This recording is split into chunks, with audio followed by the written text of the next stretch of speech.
কলকাতা টিভিতে আপনাদের সকলকে স্বাগত। আপনাদের সঙ্গে রয়েছে আমি অঙ্কুর। শুরু করছি বাংলা বলছে।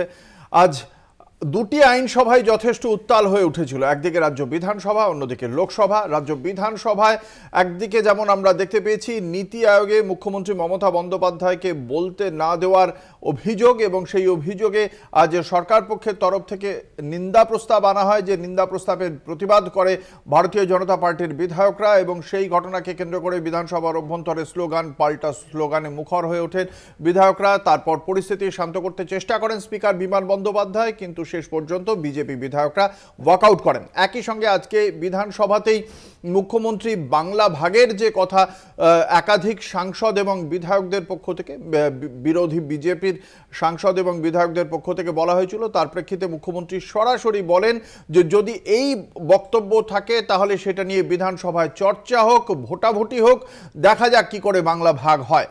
যদিও এই বক্তব্যের বিরোধিতা করেছেন বিরোধী দলনেতা শুভেন্দু অধিকারী। তিনি খুব স্পষ্টভাবেই বলেছেন যে দলীয় অবস্থান ভারতীয় জনতা পার্টির, তারা বাংলা ভাগ চায় না। একদিকে যেমন রাজ্য বিধানসভায় এই দুটি ইস্যুতে আজকে উত্তাল হয়ে উঠেছিল, তার পাশাপাশি লোকসভাতেও আমরা দেখলাম বাজেট বিতর্কে অংশগ্রহণ করে বিরোধী দলনেতা রাহুল গান্ধী সেখানে বাজেটের প্রসঙ্গে বক্তব্য রাখতে গিয়ে চক্রব্যূহের সঙ্গে তুলনা করেন বাজেটের, এবং যে তার বক্তব্য চক্রব্যূহে যেভাবে অভিমন্যুকে 6 জন মহারথী মিলে মেরেছিলেন, ঠিক সেরকমভাবেই এদেশের জনতাকে 6 জন মিলে মারছেন। এই 6 জনের মধ্যে তাঁর কথায় উঠে এসেছে নরেন্দ্র মোদী, অমিত শাহ, মোহন ভাগবত, অজিত দোভাল, আদানি এবং আম্বানি। এবং সেই বক্তব্যকে কেন্দ্র করে আমরা দেখেছি স্পিকার ওম বিড়লাও তাঁর বক্তব্যে বাধা দেন। যারা সংসদের সদস্য নন তাদের নাম যেন বিরোধী দলনেতার মুখে না আসে সে কথা মনে করিয়ে দেন, এবং এই বিষয়কে কেন্দ্র করে যথেষ্ট চর্চা হয় লোকসভায়। এই দুটি বিষয় নিয়ে চর্চা করব। আমাদের সঙ্গে রয়েছেন বিশিষ্ট অতিথিরা, দর্শকদের সঙ্গে পরিচয় করিয়ে দেব। আমাদের সঙ্গে রয়েছেন শর্মিষ্ঠা ভট্টাচার্য, রাজ্য বিজেপির মুখপাত্র, রয়েছেন ডক্টর কৌশিক বিশ্বাস, তৃণমূল কংগ্রেসের মুখপাত্র, রয়েছেন অশোক ভট্টাচার্য, প্রদেশ কংগ্রেসের মুখপাত্র অশোক ভট্টাচার্য, রয়েছেন শুভজিৎ সরকার, সিপিএম এর মুখপাত্র। আপনাদের সকলকেই কলকাতা টিভির পক্ষ থেকে স্বাগত জানাই। আমরা জানি যে এই বাংলা ভাগের বিষয় মুখ্যমন্ত্রী মমতা বন্দ্যোপাধ্যায় তিনি গত 26 তারিখ তিনি কি বলেছিলেন, অর্থাৎ সরকার এবং তৃণমূল কংগ্রেস দলের কি অবস্থান, সেটা মুখ্যমন্ত্রী আগেই জানিয়েছিলেন। আমি প্রথমে সেই অবস্থান শোনাবো দর্শকদের। তারপর থেকেও যে attitude from minister two BJP party, এমনকি বাংলাকে ভাগ করার চক্রান্ত, একদিকে হচ্ছে ইকোনমিক ব্লকেড, অন্যদিকে হচ্ছে জিওগ্রাফিক্যালি ব্লকেড, পলিটিক্যাল ব্লকেড, এবং বিভিন্ন দিক দিয়ে ঘিরে টুকরো টুকরো করে দেওয়ার দেশকে যে পরিকল্পনা, এবং মিনিস্টার নিজে parliament is in process, he is making his own statement to divide the Bengal. And now from different sources, different party member is giving different type of statement. To divide Bihar, to divide Jharkhand, to divide Assam, to divide Bengal. We strongly condemn this attitude. To divide Bengal means divide our country India. We don't support this. সেই জন্য আমি মনে করি এই সিচুয়েশনে to record our voice, আমি just যাচ্ছি, কিছুক্ষণ থাকবো, ভয়েস রেকর্ড করতে দিলে রেকর্ড করব, না হলে প্রতিবাদ করব, করে বেরিয়ে আসব। সুতরাং চেষ্টা করব আমার স্টেটের হয়ে কথা বলা, এবং আমি যতদূর জানি হেমন্ত যাচ্ছে, ওর স্টেটের হয়ে কথা বলবে। সুতরাং আমরা on behalf of us will speak for everybody. মুখ্যমন্ত্রীর কথার প্রতিধ্বনি আজকেও লোকসভাতে শুনতে পাওয়া গিয়েছে তৃণমূল কংগ্রেসের সাংসদ কল্যাণ বন্দ্যোপাধ্যায়ের মুখে। সংসদ চলাকালীন একজন মন্ত্রী তিনি সংসদের বাইরে যে বক্তব্য রেখেছেন, আজকে ঠিক সে কথাই বলেছেন কল্যাণ বন্দ্যোপাধ্যায়। কি বলেছেন আমি শোনাবো। माननीय सदस्य कल्याण बनर्जी जी। Thank you, madam. Madam, this is the practice and rule of the parliament. Then when the parliament session will be going on, the minister will not make any statement outside of the parliament. But unfortunately, the one of the minister, Mr. Sukanto Mojumdar, the MOS had made a statement outside of the parliament, that the North Bengal will be divided, North Bengal will be taken to another state. माननीय सदस्य विषय पूर्व में भी आ चुका है। धन्यवाद माननीय सदस्य। আপনারা দেখলেন সাংসদ কল্যাণ বন্দ্যোপাধ্যায়ের বক্তব্য মাঝপথেই থেমে গেল। আমি আসবো রাজ্য বিজেপির মুখপাত্র শর্মিষ্ঠা ভট্টাচার্যের কাছে। একজন সাংসদ তথা কেন্দ্রীয় মন্ত্রী, তিনি সংসদ চলাকালীন তার সেই যে প্রস্তাব সেই বিষয়ে তিনি বাইরে বক্তব্য রাখছেন, সংসদের ভেতরে বক্তব্য রাখছেন না। এবং তার মতো আরো একাধিক জনপ্রতিনিধি, কেউ সাংসদ কেউ বিধায়ক, তারা রাজ্যকে ভাগ করার কথা বলছে। আর আজকে বিরোধী দলনেতা বলছেন আমরা ভাগ চাই না। কদিন ধরে ভালো প্রপাগান্ডা চলছে পশ্চিমবাংলার জ্বলন্ত সমস্যাগুলো থেকে চোখ ফেরাতে। এটা ভালো টিভি কভারেজ, সময় কাটছে এবং সব নজরটা ফোকাসটা সেদিকেই চলে গেছে। তার কারণ হচ্ছে যেখানে আপনারাই এক্ষুনি ক্লিপিংটা দেখালেন, বলছেন আমি বেরিয়ে আসবো, কিছুক্ষণ থাকবো, প্রতিবাদ করব, বেরিয়ে আসবো। তারই একজন সাংসদের একজন হাজবেন্ড, তিনি কিছু আগের দিনই বলেছিলেন যে উনি থাকবেন না, উনি বেরিয়ে আসবেন। আচ্ছা, উনি তাহলে ওনার চিফ সেক্রেটারিকে সেখানে বসিয়ে রেখে আসলেন কেন, সেটা একটু বলুন তো। এক। 2 নম্বর হচ্ছে, যেখানে নির্মলা সীতারামন পরিষ্কার বলছেন যে তিনি ছিলেন, তার মাইক বন্ধ করা হয়নি এবং তিনি নির্ধারিত সময়ের থেকে 3 সেকেন্ড আরো বেশি বলেছেন। আমি প্রথমে আপনাকে জিজ্ঞাসা করলাম কি, আমি প্রথমে আপনাকে জিজ্ঞাসা করলাম সংসদ চলাকালীন সংসদের বাইরে সুকান্ত মজুমদার কথাটা বলছেন বাংলা ভাগের, তাকে সমর্থন করছেন। পরে দেখছি নগেন্দ্র রায়, তারপরে দেখতে পাচ্ছি জয়ন্ত রায়, তারপরে দেখতে পাচ্ছি গৌরশঙ্কর ঘোষ। তা আপনি তো অন্য জায়গায় চলে যাচ্ছেন। না সরি, আমি কোশ্চেনটা মানে করতে পারিনি, ক্যাচ করতে পারি। দেখুন, বিজেপির ঘোষিত নীতি এবং আমাদের প্রত্যেকটি মুখপত্র থেকে শুরু করে আমাদের চিফ যে স্পোকসপারসন সবাই যে কথাটা বলেছেন, আমি এখানে বসেও আপনাদের সে কথা বলছি।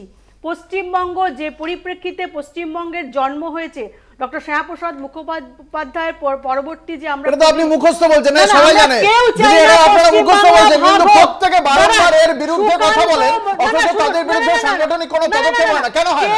কেন পদক্ষেপ করেন না আপনারা? আপনারা এটা মুখে বলেন, তারপর পদক্ষেপ করেন না কেন? জায়গায় রয়েছে তারা, তাদের সেই জায়গায় দাঁড়িয়ে তাদের যে বঞ্চনা, তারা তাদের নিজস্ব মত তারা বলতেই পারে।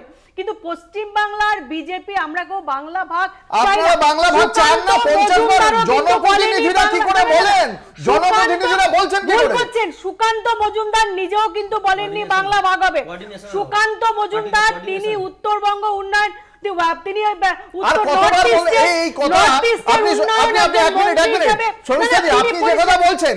এর আগে আপনাদের দলে কতজন বলেছেন? আপনারা কতবার বলবেন? এই কখনো বিষ্ণুপ্রসাদ শর্মা, কখনো জন বার্লা বারংবার বলেছেন। আপনি জন বার্লা, বিষ্ণুপ্রসাদ শর্মা কতবার বলেছেন? আর আপনাদের দল থেকে শ্রমিক ভট্টাচার্য বলেছেন যে এই কথা আমরা বলি না।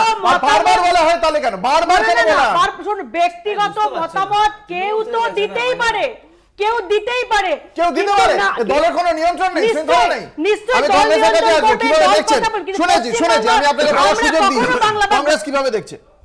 প্রথম কথা একটা কথা বলি, আমি শুনছিলাম বিজেপির মুখপাত্রের কথা। শ্যামাপ্রসাদ মুখোপাধ্যায়কে নিয়ে একটা বিকৃত ইতিহাস অনেক বছর ধরেই আছে। সেটা হচ্ছে, তার থেকে বড় কথা হচ্ছে, ফজলুল হক মন্ত্রিসভায়, মুসলিম সিং মন্ত্রিসভায় অর্থমন্ত্রী ছিলেন এই মানুষটা। মানে জিন্না জবে দ্বিজাতি তত্ত্বের কথা বলেছেন, তারও আগে উনি দেশভাগের কথা বলেছিলেন। এটাই আসল সত্য, বাংলা ভাগটা পরের কথা। 2 নম্বর কথাটা আমি আসছি, আপনারা বলছেন না, আমি কিন্তু অঙ্কুর কোনো বিরোধ দেখছি না। এটা আপাতত একটা ক্যামোফ্লেজ ছাড়া কিছু নয়।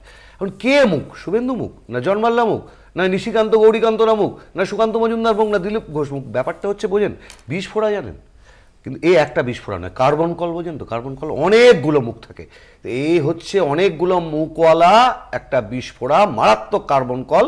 কিন্তু আমার প্রশ্ন এই জায়গাটা নয়, এই বিস্ফোরাটাকে ক্রমাগত অক্সিজেন জুগিয়ে যাচ্ছে কিন্তু আমাদের রাজ্যের শাসক দল।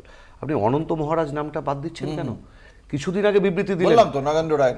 সেই অনন্ত মহারাজের সাথে মাননীয় মুখ্যমন্ত্রীর কি রুদ্ধদ্বার বৈঠক হলো মাত্র 1 মাস 1.5 মাস আগে, সেটাও তো বাংলার মানুষ জানতে চায়। আর তারপরে আজকে অনন্ত মহারাজ বাংলা ভাগের কথা বলছেন। তৃণমূলের উত্তর শুনবো। দেখুন, ব্যাপারটা খুবই পরিষ্কার। সেটা হচ্ছে যে আমাদের মাননীয় মুখ্যমন্ত্রী এবং দলীয় চেয়ারপারসন শ্রীমতী মমতা বন্দ্যোপাধ্যায় বলেছেন যে আমরা জীবন দেব, আমরা রক্ত দেব, কিন্তু আমরা বাংলাকে ভাগ হতে দেব না। এটা বিজেপির একটা বিভাজনের রাজনীতির অঙ্গ। এবং সবচেয়ে অদ্ভুত ব্যাপারটা হচ্ছে বিজেপি নিজেদের মধ্যে ডাইকোটমিটা দেখুন। ওদের অনন্ত মহারাজ বলছেন যে কোচবিহারকে আলাদা রাজ্য চাই, সুকান্ত মজুমদার যিনি রাজ্য সভাপতি, no less than the president of the state, উনি বলছেন উত্তর পূর্বাঞ্চলের সঙ্গে এই 4টে জেলাকে যোগ করা হোক। আরেকজন বিজেপির বিধায়ক বিষ্ণুপ্রসাদ শর্মা সুকান্ত মজুমদারের উদ্দেশ্যে বলছেন খেয়ালি পোলাও বানানো হচ্ছে। ফলে বিজেপির আসল ব্যাপারটা হচ্ছে নির্বাচনে জনগণের আদালতে চূড়ান্তভাবে প্রত্যাখ্যাত হয়ে তাদের আর মাথার ঠিক নেই, তারা শেষ, তাদের হাতের অস্ত্র পশ্চিম বাংলাকে ভাগের খেলায় নেমেছে। এর মধ্যে কিন্তু বিজেপির একটা ওই যে ইংরেজিতে কথা আছে না, একটু বলে মেথড ইন ম্যাডনেস যেটাকে বলা হয় না, বিজেপির কিন্তু এখানে একটা মেথড ইন ম্যাডনেস আছে। সেটা হচ্ছে এইটা, বিজেপি ভাবছে যে যেহেতু আপেক্ষিকভাবে তারা উত্তরবঙ্গে একটু ভালো ফল করেছে, সুতরাং উত্তরবঙ্গকে পশ্চিমবঙ্গ থেকে বিচ্ছিন্ন করতে পারলে হয়তো তাদের ফায়দা হতে পারে। কিন্তু বিজেপি এটা জেনে রাখুন, যতদিন পর্যন্ত একজন তৃণমূল কংগ্রেস কর্মীও বেঁচে থাকবে পশ্চিমবঙ্গকে আমরা ভাগ হতে দেব না, 1 নম্বর। এবং 2 নম্বর হচ্ছে বিজেপি ভেঙে টুকরো টুকরো হয়ে যাবে আগামী দিনে পশ্চিমবঙ্গে যদি তারা বাংলা ভাগের এই কথাটা তোলে। এটা হচ্ছে নিষ্ফলের কাকস্য পরিবেদন। আমরা আসবো এই আলোচনা, একটা ছোট্ট বিজ্ঞাপনে, বিরতির পর ফিরে আসছি, সঙ্গে থাকুন।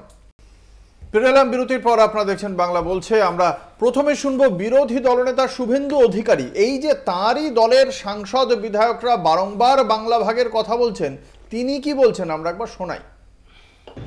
আমরা বঙ্গভঙ্গ, বাংলা ভাগ, ইউটি, আলাদা রাজ্য এসব চাই না, দলগতভাবে আমি বলতে পারি। আমাদের বক্তব্য খুব পরিষ্কার, হিন্দু পলায়ন রুখতে অবিলম্বে অনুপ্রবেশকারীদেরকে চিহ্নিত করতে হবে, রোহিঙ্গা অনুপ্রবেশকারীদেরকে ঘাড় ধরে বের করতে হবে।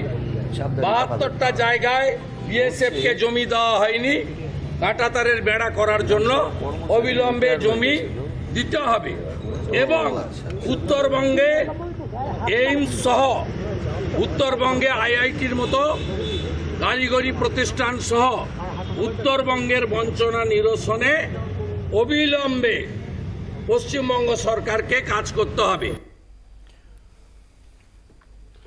আমি এই বিষয় নিয়ে আলোচনায় আসবো। আমাদের সঙ্গে রয়েছেন সিপিএম এর মুখপাত্র শুভজিৎ সরকার। শুভজিৎ, যেটা জানতে চাইবো আপনার কাছে, এই যে ভারতীয় জনতা পার্টির পক্ষ থেকে বিরোধী দলনেতা বলছেন যে তারা উত্তরবঙ্গের উন্নয়ন চান, খুব জাস্টিফাইড বিষয়, কিন্তু তারা ভাঙার কথা বলছেন না, বঙ্গভঙ্গের কথা বলছেন না, কিন্তু তাদের একাধিক সাংসদ বিধায়ক একই কথা বলছেন শুধু না, তারা স্বরাষ্ট্রমন্ত্রীকে কেউ চিঠি দিয়েছেন, কেউ রাজ্যপালকে চিঠি দিয়েছেন, কেউ প্রধানমন্ত্রীকে গিয়ে পাওয়ার পয়েন্ট প্রেজেন্টেশন দেখিয়েছেন। কিভাবে দেখছেন? আমাকে তুমি 3 মিনিট সময় দিও, কারণ এটা বিস্তর একটু বলার বিষয়।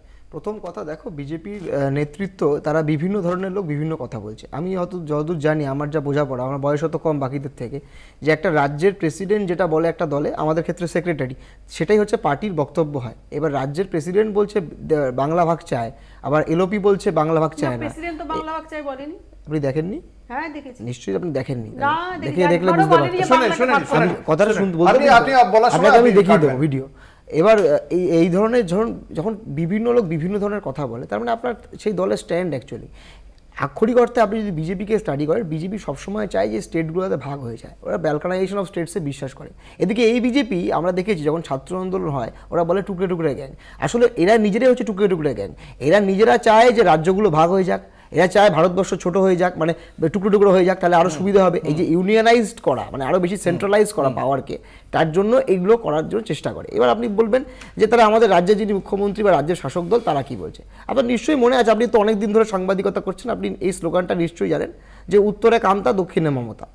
আপনি নিশ্চয়ই জানেন যে যখন নাকি 2007-2008-এর উত্তাল পরিস্থিতি, বাম সরকার যে যাবে এরকম একটা পরিস্থিতি তৈরি হয়েছে, তখন আমাদের রাজ্যে বিভিন্ন জায়গায় বিচ্ছিন্নতাবাদী আন্দোলন তৈরি হয়েছিল। পশ্চিমাঞ্চলে হয়েছিল, উত্তরের দিকে হয়েছিল।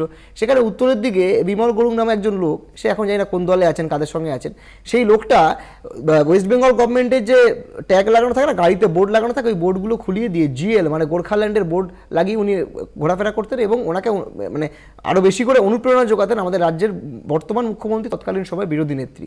আমি যেটা বলতে চাই যে খুব স্পষ্টভাবে আমরা পার্টি সিপিআইএম হিসেবে বলতে পারি, আমরা বাংলা ভাগের বিরোধিতা চিরকাল করেছি, আগামীতেও করবো। আমরা চাই বাংলা অটুট থাক। মনে করিয়ে দেবো 1905 সালে যখন নাকি লর্ড কার্জন এই বাংলা ভাগের জন্য প্রস্তাব আনছে, উনি বলছে বাংলা যদি এক থাকে তাহলে বাংলায় যে গড়ে উঠছে স্বাধীনতা বা বিপ্লবী আন্দোলন, এই বিপ্লবী আন্দোলন তাহলে আরো শক্তিশালী হবে যদি বাংলা ভাগ না হয়ে যায়। এই বাংলাকে ভাগ করতে হবে। এই একই কায়দায় বিজেপিরও একই এজেন্ডা যে বাংলাকে ভাগ করা করবে, কারণ বাংলা চিরকাল ভারতবর্ষকে পথ দেখিয়েছে, বাংলা চিরকাল প্রতিবাদের কণ্ঠস্বর হয়ে রয়েছে। তাই যদি বাংলাকে ভাগ করে দেওয়া যায় তাহলে প্রতিবাদী কণ্ঠস্বরকে ভেঙে দেওয়া যায়। আমরা শুনলাম বিরোধী দলনেতার বক্তব্য, তিনি বলছেন উত্তরবঙ্গের বঞ্চনা নিয়ে। আমি শর্মিষ্ঠা ভট্টাচার্য রাজ্য বিজেপির মুখপাত্রের কাছে জানতে চাই যে গত লোকসভা নির্বাচনে উত্তরবঙ্গের 8টি আসনের মধ্যে 6টি আসনে জিতেছে বিজেপি, তৃণমূল জিতেছে শুধুমাত্র কোচবিহার কেন্দ্রে, মালদা দক্ষিণে কংগ্রেস জিতেছে। বাজেটে কি পেয়েছে উত্তরবঙ্গ? শুনুন, বাজেটে আজকে উত্তরবঙ্গে দক্ষিণবঙ্গে এই নর্থ ইস্টের যে বিপুল পরিমাণ যে বাজেটে বরাদ্দ করা হয়, সুকান্ত মজুমদার সেই দিকে তাকিয়ে আমি আপনার কাছে বলছি বাজেটে উত্তরবঙ্গ কি পেয়েছে? আপনাদের এই এতগুলো 8টা আসনের মধ্যে 6টা আসন আপনাদের। আপনারা তো বলেছিলেন যে সবকা সাথ সবকা বিকাশ নয়, যারা বিজেপির সঙ্গে বিজেপি তাদের সঙ্গে, যারা বিজেপির সঙ্গে থাকলো 6টা আসনের লোক, বিজেপি তাদের কি দিল? আমি সেই সোজা প্রশ্ন। একদমই তাই, বিজেপি যাতে উত্তরবঙ্গ যাতে পায় তার জন্যই একটা পরিকল্পনা করা হয়েছিল। পরিকল্পনা করে আপনারা তো এমনি দেবেন, বাজেটটা তো এমনি দেবেন। আপনারা বলেছিলেন যে এটা আমার প্রস্তাব, সেই নিয়ে তো এত আলোচনা এবং মানুষের মধ্যে এত বিভ্রান্তি। আবার উত্তর পূর্বের পরিষদে কেন ঢোকাতে হবে? আপনাদের একটা এটা কি রাজ্যের দেশের বাইরে নাকি? দেশের বাইরে নাকি? তাহলে আপনাদের যদি বক্তব্য থাকে, আপনাদের বিরোধী দলনেতার অবস্থান এটা, আপনাদের দলীয় অবস্থান, বিজেপি তাদের সঙ্গে। উন্নয়নই চাই, উন্নয়নের প্রশ্নে যদি আমরা বেশি কিছু টাকা ওইখানে যোগ করে যদি পাওয়া যায় তাহলে আপত্তিটা কোথায়? আপত্তির তো বিষয় না, আমি বলছি 6টা আসন তো আপনাদের দিল, সেখানের জন্য আপনারা কি করেছেন? আপনারা বাংলার জন্য কি করেছেন? আপনারা তো সেটা বলছেন না। শর্মিষ্ঠা দেবী, আপনি আমার কথার উত্তরটা দিন, আপনি আমার প্রশ্নের উত্তরটা দিন। আপনার কাছে প্রশ্নের উত্তরটা নেই, আপনার কাছে প্রশ্নের উত্তরটা নেই, কিন্তু আপনার কাছে নেই, তাহলে আপনি প্রশ্নটা শুনুন। 6টা আসন পেয়েছেন, কি দিয়েছেন? 6টা আসন বাংলাকে বঞ্চনা করা হয়েছে, সে বিষয়ে আপনারা শুনুন। বাংলাকে আজকে যখন উত্তর পূর্ব বলুন বা নর্থ বেঙ্গল বলুন, যখনই উন্নয়নের প্রশ্নে আলাদা দিদি বাজেটে উত্তরবঙ্গের জন্য কি বরাদ্দ হয়েছে? উত্তরবঙ্গ কি পশ্চিম বাংলা থেকে আলাদা? পশ্চিমবঙ্গের জন্য কি বরাদ্দ হয়েছে বলুন? পশ্চিম বাংলা নিশ্চয়ই বরাদ্দ হয়েছে। কি বলবেন তো? বলুন, আমরা তো জানি না, বড় মুশকিল। 12,47,000 কোটি টাকা যেটা বরাদ্দ হয়েছে পশ্চিমবঙ্গ। মুখস্থ যেটা বলছেন না দিদি, যেটা মুখস্থ বলছেন, আমি আপনাকে মনে করিয়ে দিই, আপনাদের দলের নেতা যার বক্তব্য শোনালাম তিনি বললেন যারা বিজেপির সঙ্গে বিজেপি তাদের সঙ্গে। 6টা আসন যে উত্তরবঙ্গ দিল, একটি পয়সা উত্তরবঙ্গ পায়নি। ওই জায়গাটা নৌকর মতো, সিকিম থেকে জল ঢুকছে, আসাম থেকে জল ঢুকছে, বন্যার জন্য একটি পয়সা পায়নি। অঙ্কুরদা, এই যে ভুটান থেকে যে নদীগুলো না, এই নদীগুলো সবাই জানে একটা সিরিয়াস খুব কনসার্ন রেজ হয়েছে কিছুদিন আগে। আমার মনে হয় 2019 থেকে 2024, এখন 2024-এও মানে দুবার ইলেকশনে উত্তরবঙ্গের মানুষ তো ঢেলে বিজেপিকে ভোট দিল, কিন্তু আমি একবারও দেখিনি বিজেপির কোনো এমপি, সে জলপাইগুড়ি হোক, আলিপুরদুয়ার হোক, দার্জিলিং হোক, তারা এই কনসার্নটা একবার লোকসভার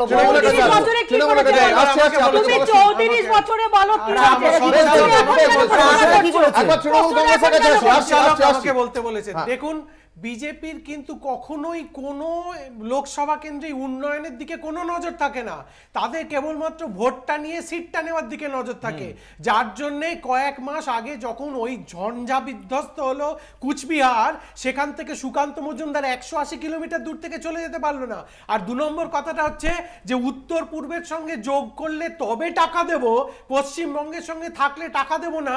এটা কোন ধরনের যুক্তরাষ্ট্রীয় কাঠামো? ওনাদের উদ্দেশ্যটা কেবলমাত্র একটা, সেটা হচ্ছে এই বিভাজনের রাজনীতি করো যাতে পশ্চিমবঙ্গ থেকে আগামী দিনে বেশি সংখ্যক এমপি যেতে না পারে। এক্স্যাক্টলি এটাই ব্রিটিশদের রুল ছিল। ব্রিটিশরা কেন বাংলাকে ভাগ করেছিল? অবিভক্ত বাংলা থেকে উত্তরপ্রদেশের থেকে বেশি এমপি যেত, অবিভক্ত বাংলা থেকেই ভারতের প্রধানমন্ত্রী হতো। সেইটা রোধ করতে ব্রিটিশরা বাংলা ভেঙেছিল। ব্রিটিশের দোসর পারফেক্ট উত্তরসূরি হচ্ছে বিজেপি। তার একই আমি আসছি কংগ্রেসের কাছে। আমার প্রশ্ন, মুখ্যমন্ত্রী মমতা বন্দ্যোপাধ্যায় বলেছেন বিধানসভা এড়িয়ে বাংলা ভাগের কথা হবে না, ভোটাভুটি হোক। এই প্রস্তাবকে কিভাবে দেখেন? আরে মশাই, বাংলা ভাগের দম আছে নাকি? এদের পুরোটা একটা গল্প চলছে, ব্যাপারটাকে ভাসিয়ে দেওয়া হবে। এখন ব্যাপারটা হচ্ছে তৃণমূলকেও এই বাইনারিটা রাখতে হবে। পলিটিক্যাল সিম্বায়োসিজম বলে যে কথাটা রয়েছে, অর্থাৎ একজন আরেকজনকে বেঁচে থাকার রসদ দিচ্ছে। আমি তো খুব স্পষ্ট কথা বলছি, বাংলা ভাগের বিরুদ্ধে তো আমরা সবাই, কার ক্ষমতা আছে বাংলা ভাগ করার? বিজেপির ক্ষমতা আছে? উনি দাঁড়িয়ে বলতে পারবেন? ক্ষমতা নেই ওনার। না আমরা তো বাংলা ভাগের কথা বলছি না। বলতে দিন, আপনার সভাপতি বলছেন। আপনার সভাপতি বলছি, আমি বলছি, আরে বলতে দিন। আপনি বলছেন না, জন্মাল্লা বলছে, আর যারা বলেছে গৌরী, নিশিকান্ত, দুবেকান্ত, মুকান্ত, যা আছে আপনাদের হরি, শশী, পচা, জগা, সবাই বলছে। কিন্তু প্রশ্ন হচ্ছে আপনি কি দাঁড়িয়ে কন্ডেম করছেন তাদের? কন্ডেম কিন্তু করছেন না। এবার আমার প্রশ্ন, আবার আমি ঘুরে ফিরে আসছি অনন্ত মহারাজ।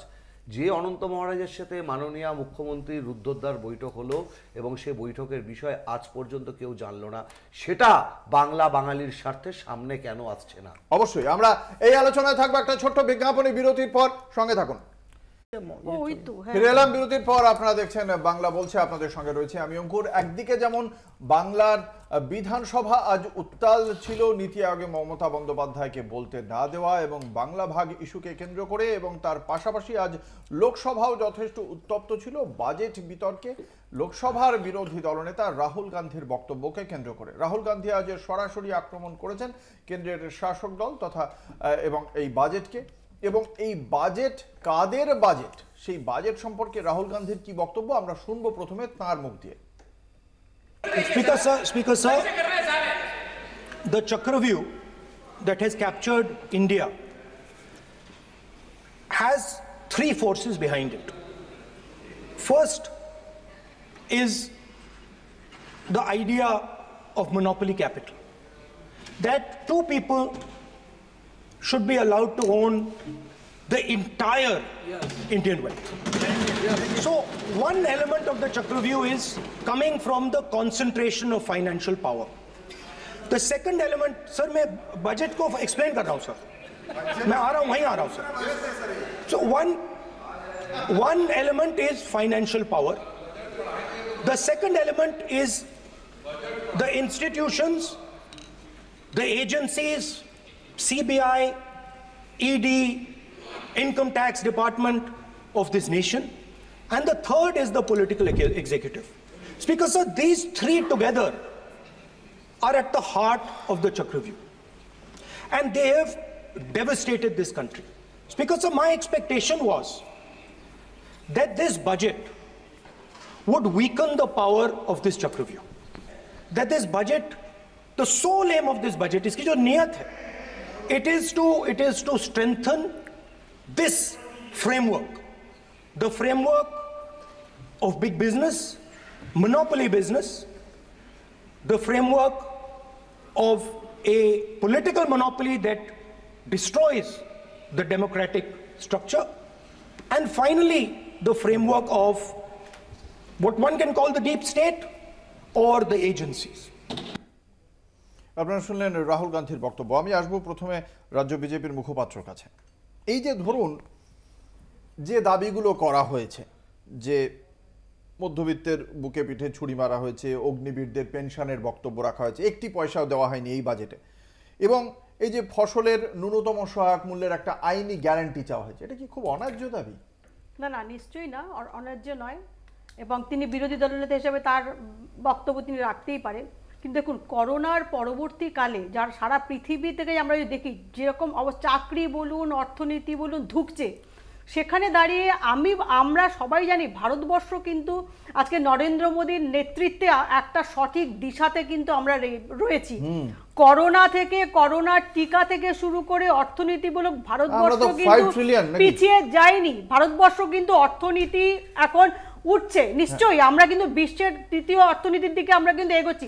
এবং ওই যে বলছে আজকে বলুন তো, ওনারা আজকে এইসব কথা বলছেন, বছরে আবার রেশনটা দিতে হচ্ছে কত মানুষকে, বিনামূল্যে মানুষকে করোনা থেকে রেশন দেওয়া স্টার্ট করেছে বর্তমানে এই সরকার, এবং যেটা এখনো চলছে। হ্যাঁ, কত মানুষকে দিতে হচ্ছে, কতবার দিতে হচ্ছে, মানুষকে বিনামূল্যে রেশন দিচ্ছে, 80 কোটি মানুষকে দিতে হচ্ছে। আবার তৃতীয় অর্থনীতিতেও যাচ্ছে 84 কোটি। এত কর্মসংস্থান দিচ্ছি, এত খাবারের বন্দোবস্ত করেছি যে আমরা তৃতীয় অর্থনীতিতেও যাচ্ছি, 80 কোটি কে দিতে হচ্ছে। রেল না, এরকম বললে তো হবে না। আজকে অগ্নিবীরকে কোনো পেনশন দেওয়ার প্রয়োজন পড়ছে না। আপনারা বলতেই পারেন, বিরোধী দলনেতা তিনি প্রত্যেকের কথা বলার অধিকার রয়েছে, কিন্তু বলুন তো আজকে যেখানে ভারতীয় অর্থনীতি রয়েছে তা কংগ্রেসের আমলে তাহলে হয়নি কেন? কি হয়নি? কি হয়েছে আপনি বলুন না। তাহলে এই কথাগুলো আজকে স্বাধীনতার এত বছর পরেও এই দাবিগুলো আমাদের করতে হয় কেন? এটাই তো আমাদের কাছে লজ্জা। খুব একটা গুরুত্বপূর্ণ আলোচনা। অঙ্কুর আমাকে একটু অ্যালাউ করবেন? আমি তো কারোর মাঝে বলিনি। প্রথম কথাটা হচ্ছে এই 3.5 ট্রিলিয়ন কথা বলা হচ্ছে। 5 ট্রিলিয়ন তো এখনো জানি, 3.5 এই মুহূর্তে। এখন 3.5 ট্রিলিয়ন ইকোনমিটা কার জন্য, কে তার সুবিধা পাচ্ছে? এই যে বিশ্বের নাকি তৃতীয় অর্থনীতি বলছে, কার জন্য? এখন রাজামশাই ধনসম্পদ ছড়াচ্ছেন, কোথায় ছড়াচ্ছেন? রানীমার পায়ের তলায় ছড়াচ্ছেন। ঘটনাটা এর বাইরে কিছু নয়। করোনাকালের কথা উল্লেখ করলেন, 80 কোটি মানুষকে রেশন দিচ্ছেন। ভাবুন তাহলে এই মানে কথাটা কেন এনারা বোকার মতন বলে নিজেরা ফেসে যান। আমি শুধু অন্য একটা তথ্য দিচ্ছি, কোটিপতির সংখ্যা 1300 বৃদ্ধি হয়েছে। এই মুহূর্তে দেশের কোটিপতির সংখ্যা 3300। দুহাত তুলে নাচুন বিজেপি প্রতিনিধিদের, অসুবিধা কি? কোটিপতি তো বেড়েছে। কারণ কোটিপতি যদি বাড়ে তাহলে তার উল্টো দিকটা কি হচ্ছে? বটম 50% যে এই বটম 50% প্রায় 70%-এর মতন জিএসটি দিচ্ছে। নিম্নবিত্ত, মধ্যবিত্ত, নিম্ন মধ্যবিত্ত এরা এই অংশটা ভাবুন, আমরা যারা 70% জিএসটি দিচ্ছি তারা আরও নিচে নেমে যাচ্ছি। এবং সবথেকে বড় কথা হচ্ছে 1%-এর হাতে এই মুহূর্তে 54.3% ওয়েলথ। এই যে কনসেন্ট্রেশন অফ ওয়েলথ, এই যে ক্ষমতার কেন্দ্রীকরণ, সুতরাং সম্পদের কেন্দ্রীকরণ কুক্ষিগত হয়ে থাকছে, এইটাতে ওনারা আনন্দ পাচ্ছেন। এবার গেল আসল কথাটা, এবার আসছি আমি, যেটা মজার কথা। চক্রবুয়ের কথা তো সঠিক কথা বলেছেন রাহুল গান্ধী, অসুবিধাটা কোনো জায়গায় নেই। মহাভারতের প্রসঙ্গ তুলেছেন। এখন ঘটা হচ্ছে মোদির বিরুদ্ধে বললে এরা অতটা রাগে না, অমিত শাহের বিরুদ্ধে বললে অতটা রাগে না, অজিত দোভাল, মোহন ভাগবত বললে অত গায়ে লাগে না, আদানি আম্বানি নিয়ে বললে একদম মানে স্বয়ং উনি মানে মাননীয় যে বসে আছেন যিনি, তিনি থেকে শুরু করে বিজেপির প্রতিনিধি এমনভাবে তেলে ওঠেন, ভাবি আদানি আম্বানি কি বিজেপির নেতা হয়ে গেল নাকি বাবা? এখন ঘটনা হচ্ছে আদানি কিংবা আম্বানি সদস্য নন লোকসভার। এই তো যুক্তির খাতিরে যদি আদানি আম্বানির নাম উচ্চারণ না করা যায়, তাহলে আমি খুব বিনয়ের সাথে প্রশ্ন করতে চাই, জওহরলাল নেহরু কি এই মুহূর্তে সংসদের সদস্য? ইন্দিরা গান্ধী কি সংসদের সদস্য? মাননীয় প্রধানমন্ত্রী তো পারলে মানে নেহরুর ভূতকেও টেনে আনেন রোজ। এবার একটা কথা বলে শেষ করবো, মহাভারতের একটা কথা, এটা বলার দরকার আছে। বারবার করে এই ন্যায়যুদ্ধের কথা উঠছে। ঋগ্বেদে একটা কথা আছে অঙ্কুর, বারবার করে বলছে কাসমাই দেবায় হবিষা বিধম, কে দেবতা, কাকে দেব জ্ঞানে পুজো করব। যুধিষ্ঠির এই কথাটাই সরসজ্জায় সাহিত্য ভীষ্মকে জিজ্ঞাসা করেছিলেন, কাসমাই দেবায় হবিষা বিধম। ভীষ্ম তাকে বলেছিলেন, শোনো বাবু, তোমাকে একটা কথা বলছি, না মানুষা শ্রেষ্ঠতর হি কিঞ্চিত, মানুষের চেয়ে শ্রেষ্ঠ কিছু নেই। ভারতবর্ষের মানুষকে চক্রব্যূহের মধ্যে পিষে হত্যা করার চেষ্টা চালাচ্ছে। রাহুল গান্ধীর বক্তব্যকে কিভাবে দেখছেন তৃণমূল কংগ্রেসের মুখপাত্র? দেখুন, তার আগে দুটো ছোট্ট কথা আমাদের একটু বলার আছে। এক নম্বর হচ্ছে, আজকে ভারতবর্ষের লোকসভার বাইরে বা পার্লামেন্টের বাইরে সাংবাদিকদের যেভাবে হেনস্থা করা হয়েছে তৃণমূল কংগ্রেসের পক্ষ থেকে, তার আমরা অত্যন্ত তীব্র নিন্দা করি। এবং 2 নম্বর হচ্ছে, কংগ্রেস প্রবক্তা একটু আগে বারবার যে পয়েন্টটা উল্লেখ করছিলেন, আমি নিশ্চিত করে বলতে পারি মাননীয় মুখ্যমন্ত্রীর সঙ্গে অনন্ত মহারাজের মিটিং পশ্চিমবঙ্গেরকে অখণ্ড রাখার জন্যই করা হয়েছিল। এবার 3 নম্বর রাহুল গান্ধীর প্রসঙ্গে আসছি। রাহুল গান্ধী অন্য একটি রাজনৈতিক দলের নেতা, ফলে ওনার বক্তব্য নিয়ে আমরা বিশেষভাবে নতুন কিছু বলার নেই। শুধু আমরা একটা পয়েন্ট বলবো যে ধনী দরিদ্রের যে বৈষম্য, যে ভারতবর্ষের ধনীতম 10 জনের কাছে 45% ওয়েলথ এবং 55%-এর কাছে মাত্র 14% ওয়েলথ, এই ধনী দরিদ্রের বৈষম্যটাকে কমানোর জন্য বাজেটে কিছু কিছু এক্সপেকটেশন কিন্তু আমাদেরও সকলের ছিল, যেইটা কিন্তু আমরা বাজেটে একেবারেই প্রতিফলিত হতে দেখিনি। আমরা প্রথম থেকেই বলেছি এটা মোদী সরকারকে বাঁচানোর বাজেট, এটা মোদীর মতন একটি পঙ্গু সরকার নিজেদের বাঁচানোর বাজেট। এখন ব্যাপারটা হচ্ছে, এই সরকারটা কুছ দিনও কি মেহমান হয়। ভারতবর্ষের জনগণকে আমরা বলবো, দয়া করে আর কিছু দিন সহ্য করুন। এই সরকার চলে যাওয়ার পর আপনারা নিশ্চিত করেই আশা করবে একটি ভালো বাজেট পাবেন। এর চেয়ে নতুন তো করে কিছু বলার নেই। এটা একটা পলিটিক্যাল বাজেট, নিজের সরকারকে বাঁচানোর বাজেট। শুভজিৎ, সরকারের কাছে আসবো। এই যে সম্পদের অসাম্য, এবং আজকেও দেখলাম রাহুল গান্ধী তিনি বলেছেন যে এই সরকার না দিলেও ইন্ডিয়া জোটের সরকার আসলে আপনারা ওই ন্যূনতম সহায়ক মূল্যের যে আইনি গ্যারান্টি, আইনি নিশ্চয়তা আপনাদের সরকার দেবেন। আমি সার্বিকভাবে জানতে চাইছি যে এই জায়গা থেকে সিপিএম এর মূল্যায়নটা ঠিক কি, কোন কোন জায়গায় আপনারা কিভাবে দেখছেন? আসলে যারা ফান্ডিং এজেন্সি হয় কোনো পলিটিক্যাল পার্টির, সেই ফান্ডিং এজেন্সির বিরুদ্ধে যদি কেউ কথা বলে, স্বাভাবিকভাবে সে তো তেলে বেগুনে জ্বলে উঠবে। সেটাই হচ্ছে। আসলে আম্বানি আদানি আমাদের দেশের সমস্ত সম্পদকে যেভাবে লুটপাট করছে, এর বিরুদ্ধে যদি আপনিও কথা বলেন, সাধারণ মানুষ আপনার বিরুদ্ধে রেগে যাবে। কারণ আপনি বিজেপির বিরুদ্ধে না, আমাদের কারোর পক্ষে। এর থেকে বড় কথা, আপনি এর বিরুদ্ধে কেন বলছেন? মানে যেটা উঠে এলো আলোচনা থেকে গুরুত্বপূর্ণ, যে আমরা কখন বুঝবো যে আমাদের দেশ এগোচ্ছে, যখন আমাদের সকল মানুষের আয় বাড়বে, মানে সর্বস্তরের মানুষের আয় বাড়বে। এই জন্য তো কী লাগবে? কর্মসংস্থান লাগবে, এর জন্য স্থায়ীকরণ লাগবে। কিন্তু আমরা কি তা দেখছি? আমরা দেখেছি এই যে এত কথা উঠে এলো যে অমুক হয়েছে তমুক হয়েছে, কোভিডের সময় তো 18 থেকে 19 কোটি লোকের কর্মসংস্থান চলে গেছে। সেই লোকগুলোর কর্মসংস্থান যে চলে গেল, তার কী করে আমরা এগোচ্ছি? আমরা তো পিছোচ্ছি। বরঞ্চ যদি এই কর্মসংস্থান আমরা দেখতাম যে কর্মসংস্থান যা ছিল তার থেকে বৃদ্ধি হচ্ছে, তার মানে আমরা বলতে পারি যে we are a progressing economy. যেহেতু অন্য দেশগুলো তাদের ইকোনমিক ক্রাইসিস হয়েছে, মানে আমি আমার জায়গায় রয়েছি বা কমছি, কিন্তু যেহেতু তাদের জনসংখ্যাটা কম, আমার জনসংখ্যা বেশি, সেই দিয়ে আমি জিডিপি হিসেব করছি। আমি একটু শেষ করে বলার পরেই বলবো আমি এবার আমি দেখছিলাম একটা জায়গায় খুব গুরুত্বপূর্ণ, যেহেতু আমরা ছাত্র রাজনীতির সঙ্গে যুক্ত, যে আমাদের এই বাজেটে প্রাইমারি এডুকেশনের ক্ষেত্রে আগের বাজেটে ছিল হচ্ছে 21,523 কোটি টাকা বরাদ্দ দেওয়া হয়েছিল 2023-24 বাজেটে। এবার বরাদ্দ করা হলো 21,000 কোটি টাকা, মানে 523 কোটি টাকা কমে গেল। জিনিসের দাম বাড়ছে, সব কিছু টাকার মূল্য কমছে, কিন্তু টাকা বরাদ্দ কমে যাচ্ছে। তাহলে এটা কি করে আপনি বলতে পারেন যে এই বাজেটটা ভালো বাজেট? আপনি যদি দেখেন যে যারা কম পয়সা ইনকাম করে তাদেরকে ট্যাক্স ছাড় মাফ করা হচ্ছে না, উল্টে যে কৃষক ঋণের দায় জর্জরিত হয়ে আত্মহত্যার পথ বেছে নিচ্ছে, আর আমাদের দেশে কিছু লোক কোটি কোটি টাকা লুট করে ঋণ নিয়ে দেশ থেকে পগার পা হয়ে যাচ্ছে এবং তাদেরকে ধরা হচ্ছে, তাদের নাম উচ্চারণ করলে তাদের বিরুদ্ধে উল্টো ধরনের মামলা দেওয়া হচ্ছে। এটা কি করে হতে পারে গরিবের পক্ষের বাজেট? আসলে সম্পূর্ণরূপে আজকে রাহুল গান্ধী সঙ্গে আমাদের অনেক ধরনের রাজনৈতিক বিরোধ থাকতে পারে, কিন্তু উনি যে পয়েন্টগুলো তুলেছেন, মহাভারতের যুক্তি, মহাভারতের যে সিচুয়েশন তুলে দিয়েছে, সত্যি কথা। এই পুরোপুরি এই বাজেট আসলে ভারতবর্ষের সাধারণ মেহনতি মানুষকে আক্রমণ করা, তাদের জীবন জীবিকা নিয়ে খেলার একটি বাজেট। এই বাজেট তৈরি করেছে কেন্দ্রের সরকার, এবং আমি আপনাকে বলছি ওই চন্দ্রবাবু নাইডু আর নীতিশ কুমারকে ক্রাচ হিসাবে, ওই লাঠি হিসাবে ব্যবহার করে ওদের দুটো রাজ্যকে প্যাকেজ দিয়ে দিলাম, বেশি দিন চলবে না। একজন পাল্টুরাম আর একজনের রীতি এসেছে পাল্টানোর, এই দেখাটা বেশি দিন টিকবে না। আমরা এই আলোচনায় থাকবো একটা ছোট্ট বিজ্ঞাপনী বিরতির পর ফিরে আসছি, সঙ্গে থাকুন। ফিরে এলাম বিরতির পর, আপনারা দেখছেন বাংলা বলছে, আপনাদের সঙ্গে রয়েছে আমি অঙ্কুর। বিরতিতে যাওয়ার আগে বিরোধী তিনটি রাজনৈতিক দলের মুখপাত্রদের একটা মূল বক্তব্য ছিল বাজেটে সম্পদের যে অসাম্য তৈরি হয়েছে তাকে নিয়ন্ত্রণ করার জন্য কিছু প্রত্যাশা ছিল, কিন্তু সেই প্রত্যাশা তো পূরণ হয়নি। উল্টে যারা ছোট ব্যবসায়ী তাদের ওপর কার্যত কর সন্ত্রাস তৈরি হয়েছে, একথা আজকে রাহুল গান্ধীও বলেছেন। আমি এই দুটি বিষয় নিয়ে প্রথমে বিজেপি মুখপাত্রের কাছে আসবো। এই বিষয়ে কিছুই হলো না, সম্পদ অসাম্য নিয়ন্ত্রণ হলো না, কর সন্ত্রাস কার্যত আরোপিত হলো ছোট ব্যবসায়ীদের উপর। কি বলবেন? খুব অন্যায়। আমি শুধু মানে কংগ্রেসের মুখপাত্র, আমি শুধু একটা কথাই বলবো, এই যে এত আম্বানি আদানিদের জন্মটা কবে হয়েছিল? একটু আমাকে একটু বলবেন, জন্মটা কি মোদি তৈরি করেছিলেন এদেরকে?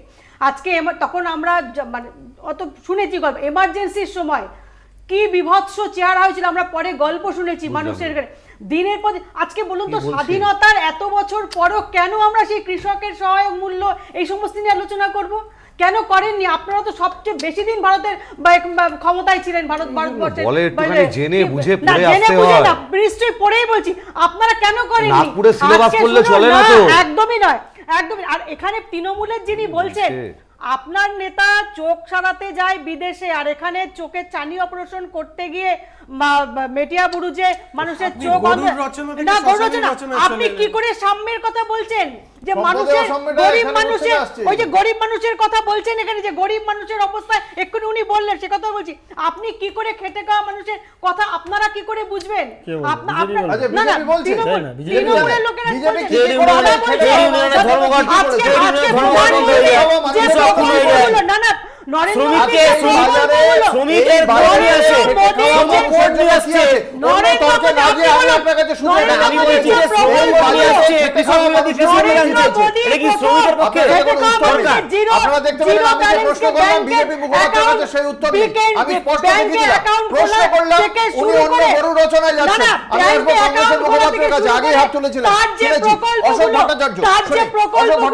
প্রত্যেকটা সাধারণ মানুষের জন্য। এখন প্রশ্ন হচ্ছে কি বলি বলুন তো, কংগ্রেস কৃষকদের জন্য কি করেছে? মানে তো জানা উচিত, দেশে একটা সবুজ বিপ্লব হয়েছিল যেটা করেছিলেন ইন্দিরা গান্ধীর সময়। এগুলো তো জেনে বুঝে একটু আসতে হয়। ব্যাংক রাষ্ট্রায়ত্তকরণ শুরু করে খনি, ওএনজিসি এর রাষ্ট্রায়ত্তকরণ, মানে রাষ্ট্রের যে সম্পদ, সাধারণ মানুষের সম্পদ, তা ক্যাপিটালিস্টদের হাত থেকে নিয়ে রাষ্ট্রকে দিয়েছিলেন। আজকে হচ্ছে কি, সেই দেশীয় সম্পদ আবার পুঁজিপতিদের হাতে বিলগ্নীকরণ হচ্ছে। এটা গেল এক নম্বর কথা। 2 নম্বর কথা হচ্ছে অর্থনীতির কথা উঠছিল। ভালো কথা বললেন যে করোনায় বিশ্ব অর্থনীতিতে একটা নাকি প্রভাব পড়েছে। তার থেকেও মারাত্মক ডিজাস্টার হয়েছিল 2008-এ। ইউরোপের অর্থনীতিতে মারাত্মক রকমের একেবারে তাই, কিন্তু তার আঁচটুকু ভারতবর্ষের অর্থনীতিতে এসে পড়েনি।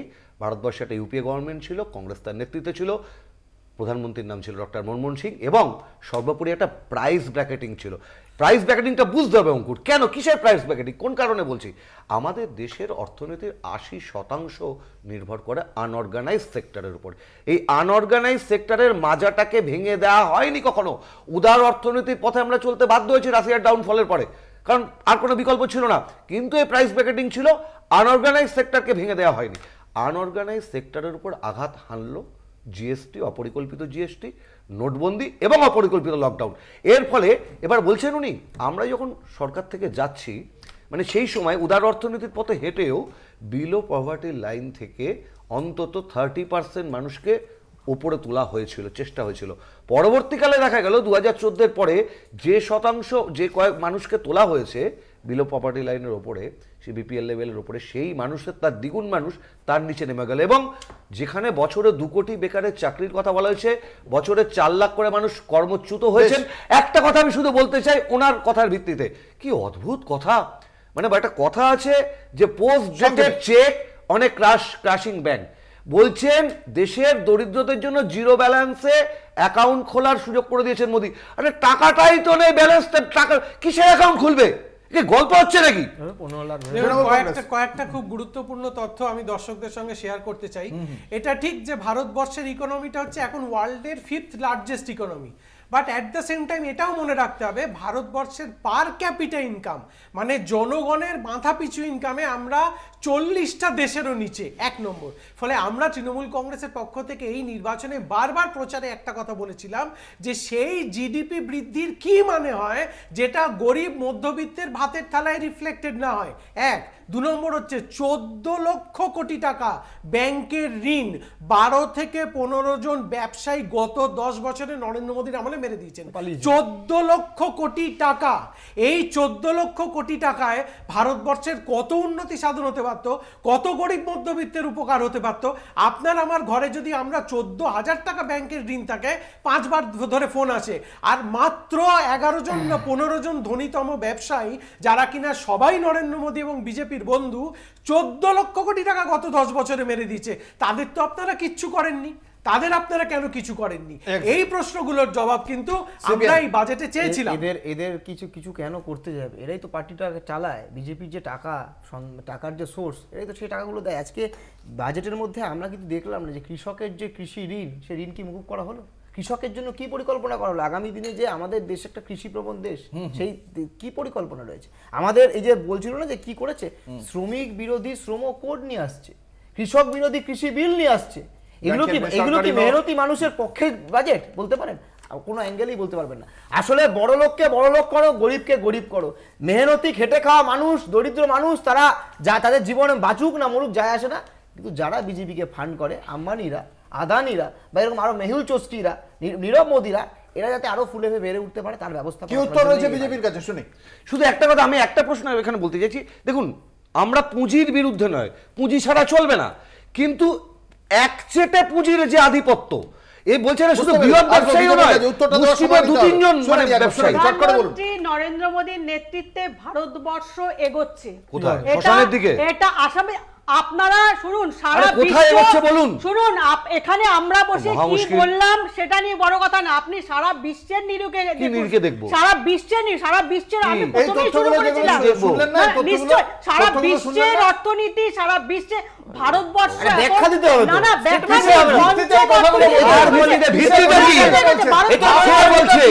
কর্মীদেরকে বলবেন, আমাদেরকে বলছেন কেন? কর্মীদের কেন? কর্মীদেরকে ব্যাখ্যা দিন। একটা মাপকাঠি তো থাকবে, এই মাপকাঠিতে ভারত এগোচ্ছে। কোন মাপকাঠি? সমস্ত কিন্তু আপনি শিক্ষা বলুন,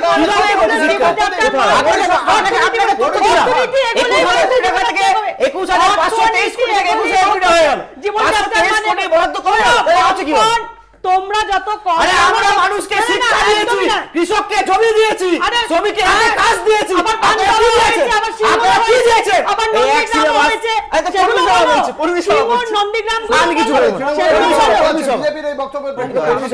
গুরুত্বপূর্ণ কথা বলছে, সারা পৃথিবীর নিরিখে আপনি যদি গত 100 বছরে দেখেন, শিক্ষা এবং স্বাস্থ্য এই দুটো হচ্ছে যে কোনো দেশের একটা fundamental pillar of the society and the country. এই বছরের বাজেটে শিক্ষা এবং স্বাস্থ্য 1 নম্বর হচ্ছে, দুটোতেই বরাদ্দ কমেছে। শুধু তাই নয়, শিক্ষা এবং স্বাস্থ্যর সংযুক্ত যা বাজেট, ডিফেন্সের বাজেট তার থেকে বেশি। এইটা ভারতবর্ষের আজকে সবচেয়ে বেশি যেটা জরুরি ছিল, শিক্ষা এবং স্বাস্থ্য ক্ষেত্রে অ্যালোকেশন বাড়ানো, সেটা কিন্তু over the years Narendra Modi সরকার করছে না, যেটা দেশকে আগামী দিনে দুর্বল করবে। সেইটাই আমরা বলতে চাই। এবং রাষ্ট্র নিজের দায়িত্ব নিতে চাইছে না, যেটা আমরা মানে বিশ্বাস করি যে একটা ওয়েলফেয়ার স্টেট মানে রাষ্ট্র আমাদের দায়িত্ব নেবে। কল্যাণকর রাষ্ট্র জনগণের দায়িত্ব নেবে। এখানে দায়িত্ব কোথায় কেন্দ্র নিচ্ছে তা নিয়ে প্রশ্ন উঠে যাচ্ছে। আমাদের আজকের আলোচনা একেবারেই শেষ। আমাদের সঙ্গে এই আলোচনায় ছিলেন শর্মিষ্ঠা ভট্টাচার্য, ডক্টর কৌশিক বিশ্বাস, অশোক ভট্টাচার্য, শুভজিৎ সরকার। আপনাদের সকলকে আপনাদের মূল্যবান মতামতের জন্য অসংখ্য ধন্যবাদ। শেষ করছি বাংলা বলছে। দেখতে থাকুন কলকাতা টিভি, রাত দিন 7।